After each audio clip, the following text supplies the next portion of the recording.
Hi everyone, my name is Ian Breen. So, Big Brothers have a lot to offer. Advice on how to speak to girls, exposure to new films and movies, and also birth certificates that are suitable for borrowing to get fake IDs. So, my brother is about 3 years older than I am, which means when I was 19, he was 22. Room to spare. It's the summer before my sophomore year of college, and I'm about to head back, and I'm really excited. It's going to be a lot of fun. My friends and I are going to live in an 8-person apartment, and it's just going to be great. And we're hoping to maybe get into some of the bars in Boston, which we've never been able to do as freshmen. It's sort of beyond our reach. Most college students have fake IDs in Boston, but they're kind of Canal Street garbage, and they don't fool anybody. So my friend John, who's also from New Jersey, tells me I got a better way. He says, some friends of mine from high school have gone to this little, sleepy little outpost DMV up in northern Jersey where he's from. He said, there's only 2 windows, old people working there, they never ask you any questions, you're in and out in 20 minutes, piece of cake. He said, if I had an older brother, I would definitely do this. And you're a fool if you don't. So I said, all right, I'm gonna go for it.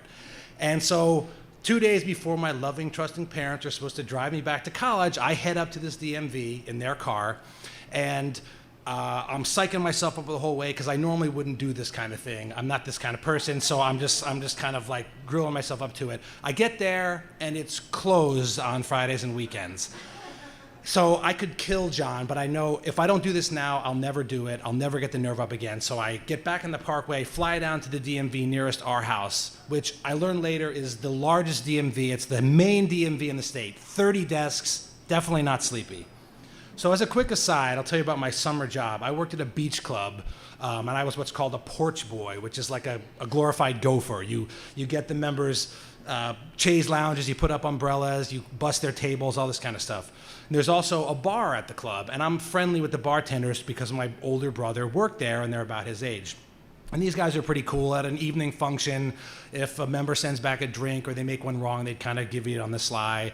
And they also tell me that the 2 head bartenders, these crusty old guys who have been there forever, barely even keep a back of the envelope inventory for the bar. So as a consequence, bottles are flying off these shelves like they have wings. So many, in fact, that these guys actually throw a couple my way. They have so many. And so by the end of the summer, I've got about a dozen bottles of rum, vodka, whatever, padded in 2 gym bags hidden in my parents' basement. The plan is I'm gonna go up to the sleepy DMV, get my piece of cake ID, and give one of these bags to John. We'll both take one to Boston, divide and conquer, easy. So I go into this DMV, and immediately I'm nervous. I'm seeing how big this is. I'm thinking, this is crazy. I can't believe I'm doing this, but I get my nerve up. I walk to the counter, and I give my brother's birth certificate, trying to look confident.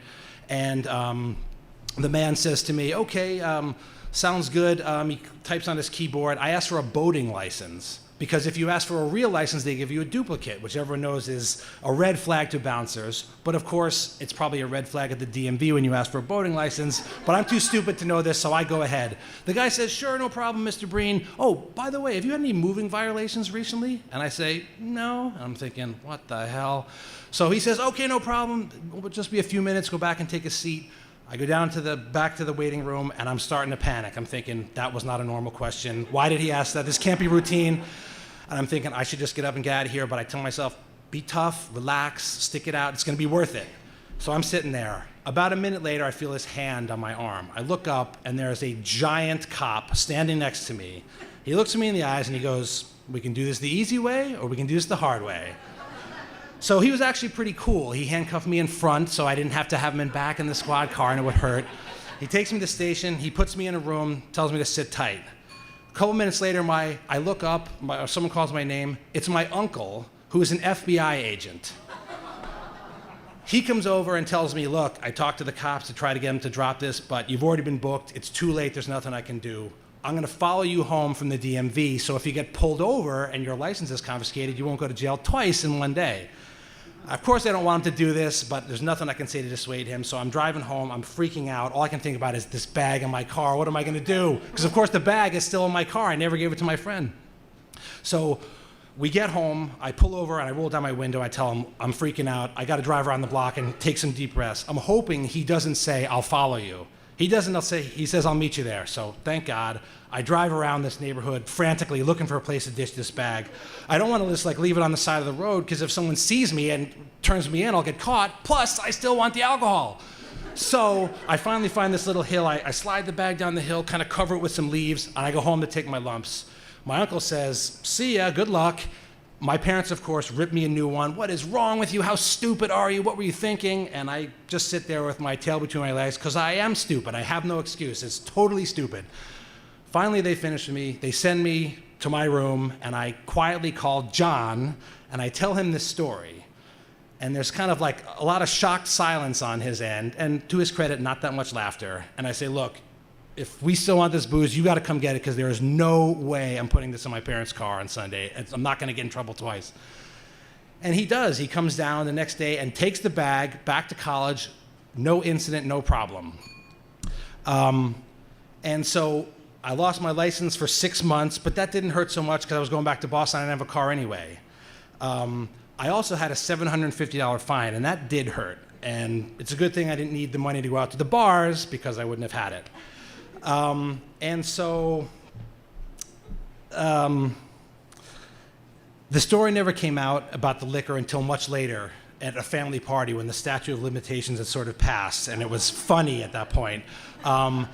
That Sunday, my parents drove me back to college, and as you can imagine, it was not a pleasant drive. There was a fog of disappointment in that car, but they didn't lay it on too thick. They kind of, finished, turned the page, and said, "We just hope that you have learned your lesson." And I really had. That Thanksgiving, John bought a laminating machine on the United Airlines Sky Mall, and we made our own fake IDs. Piece of cake. Thank you.